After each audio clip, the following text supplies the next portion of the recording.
오늘 주시는 하나님 말씀 다니엘서 7장 7절 8절 말씀입니다. 내가 밤 환상 가운데 그 다음에 본 넷째 짐승은 무섭고 놀라우며 또 매우 강하며 또 새로 된 큰 이가 있어서 먹고 부서뜨리고 그 나머지를 발로 밟았으며 이 짐승은 전의 모든 짐승과 다르고 또 10뿔이 있더라.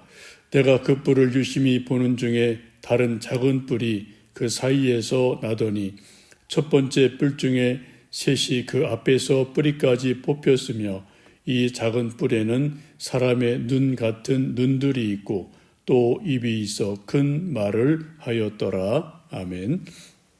어제 즐거운 성탄절 잘 보내셨죠? 함께 예배드리고 하나님께 영광 돌리게 돼서 감사합니다. 이제 또 오늘 다시 다니엘서 말씀을 보게 됩니다. 다니엘 7장에 다니엘이 본 환상 중에 네 짐승이 소개가 됩니다. 첫 짐승은 독수리 날개를 가진 사자이죠. 곧 바벨론 제국을 나타냅니다. 두 번째는 곰인데 페르시아 제국을 나타내죠.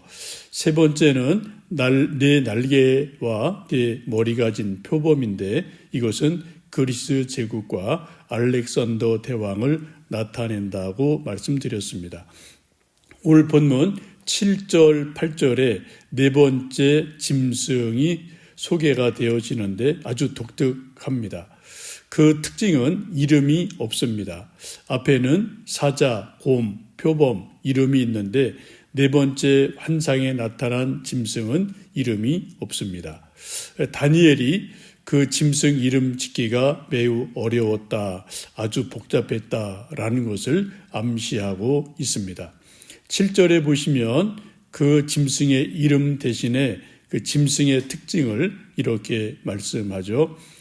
넷째 짐승은 무섭고 놀라우며 또 매우 강하며 또 새로 된 큰 이가 있어서 먹고 부서뜨리고 그 나머지를 발로 밟았으며 이 짐승은 전의 모든 짐승과 다르고 또 10뿔이 있더라고 말씀합니다. 넷째 짐승의 특징은 이름이 없지만 무섭고 놀랍고 매우 강하다. 또 새로 된 큰 이가 있어서 먹고 부스러뜨린다라고 말씀합니다. 앞에 있는 세 짐승과는 차원이 다른 또 강력한 힘이 있음을 나타내고 있습니다. 다니엘서 7장 23절에 보시면 넷째 짐승은 그 땅의 넷째 나라인데 이는 모든 나라보다 달라서 천하를 삼키고 발로 부서뜨릴 것이다 라고 말씀합니다.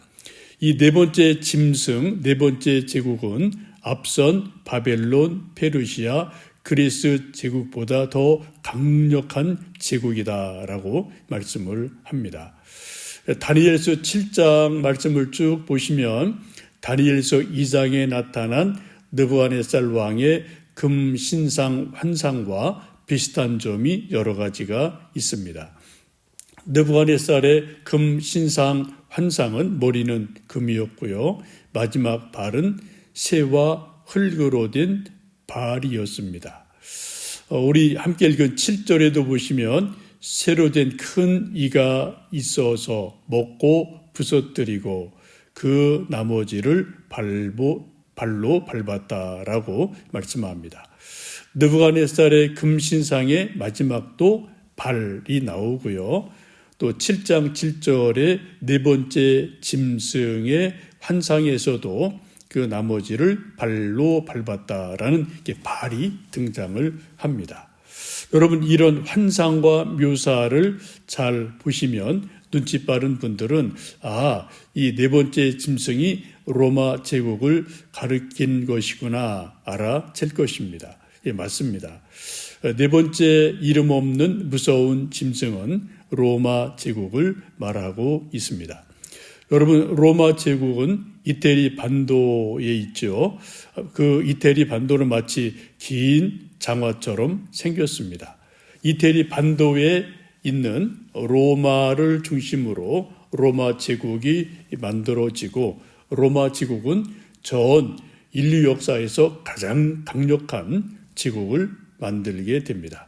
그리고 흔히 우리가 하는 말처럼 모든 길은 로마로 통한다라고 말하죠.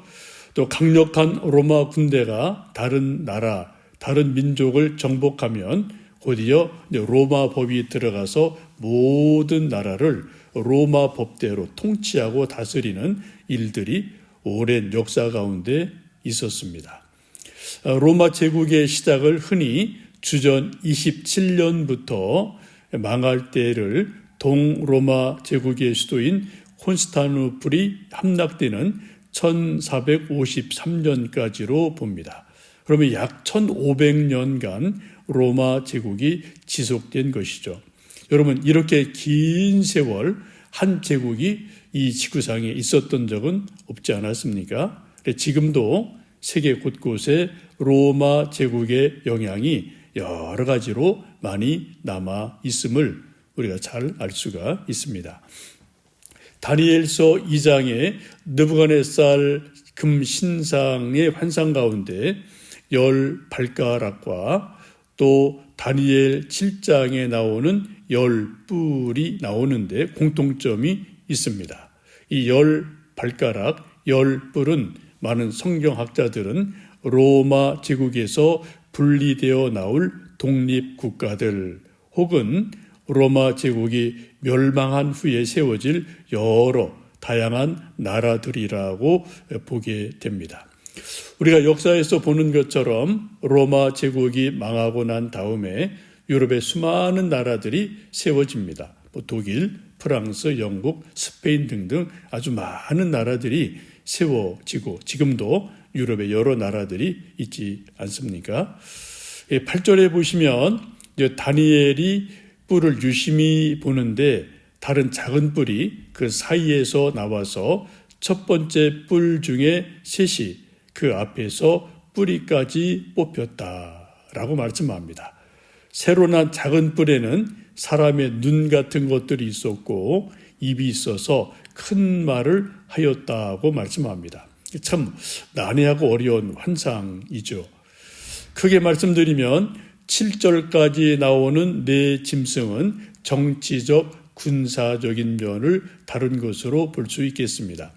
근데 8절에 나오는 새로 나온 눈 달리고 입 달린 작은 뿔은 종교적인 면을 나타낸 것으로 보게 됩니다. 다니엘서 7장 24절, 25절에 이렇게 말씀합니다. 그 10뿔은 그 나라에서 일어날 10왕이요. 그 후에 또 하나가 일어나리니 그는 먼저 있던 자들과 다르고 또 새 왕을 복종시킬 것이며 그가 장차 지극히 높으신 이를 말로 대적하며 또 지극히 높으신 이의 성도를 괴롭게 할 것이며 또 그가 때와 법을 고치고자 할 것이며 성도들은 그의 손에 붙인 바 되어 한 때와 두 때와 반 때를 지내리라고 말씀을 합니다. 여기 앞에 나오는 7절, 8절의 말씀을 다니엘서 뒷부분 24절, 25절에서 조금 더 자세하게 설명해 주는 말씀입니다. 지금 새로 나온 셋뿔이 눈도 있고 입도 있고 그런 셋뿔이 나오게 되는데 이 셋뿔은 지극히 높으신 이 곧 하나님의 성도들을 괴롭게 할 것이다 라고 말씀합니다. 언제요? 한때, 두때, 반때라는 말씀이 나오죠. 이 한때, 두때, 반때 3년 반이죠. 이것은 다니엘서와 계시록에 나오는 독특한 표현입니다. 곧 종말론적인 시간을 암시하는 것을 말씀하고 있죠. 곧 이 새로 나온 눈 달리고 입 달린 이 셋뿔은 적 그리스도를 말하게 됩니다. 그래서 우리가 이 성경 다니엘서와 계시록에서 말씀하는 한때, 두때, 반때 이 때가 언제인지 우리는 정확하게 알 수는 없습니다. 그것은 상당히 묵시적이고 상징적인 말씀이지 않습니까? 그러나 분명한 것은 우리가 살고 있는 이 세상이 점점점 종말이 가까워진다라는 라는 것은 우리가 여러 가지로 느낄 수 있지 않습니까? 지금 우리가 살고 있는 21세기 세상은 물질 문명이 엄청나게 화려하고 멋있고 빨라지고 정말 진보하는 그러한 시대를 살아갑니다. 컴퓨터 시대 있고요.